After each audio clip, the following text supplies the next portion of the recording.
Lumë për atë njeri I cili e lexon Kur'anin. Lumë për atë njeri I cili e mëson Kur'anin. Lumë për atë njeri I cili mediton në fjalët e Allahut të lartësuar.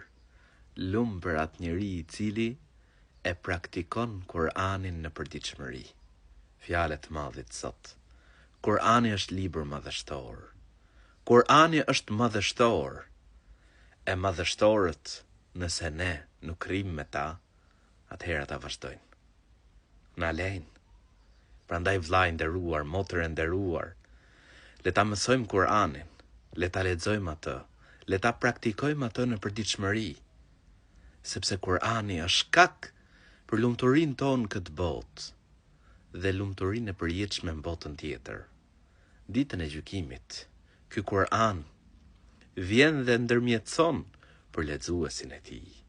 Ky Kur'an ditën e gjykimit bëhet shkak që njeriu të arrijë gradat e larta në xhennet. Ky Kur'an është mirësi. Një shkronjë pra që lexon prej Kur'anit shpërblehesh me 10 sevape. E lutim Zotin e gjithësisë që të na bëjë prej atyre që e lexojnë Kur'anin, meditojnë në fjalët e Allahut lartësuar dhe e praktikojnë atë në përditshmëri. Amin.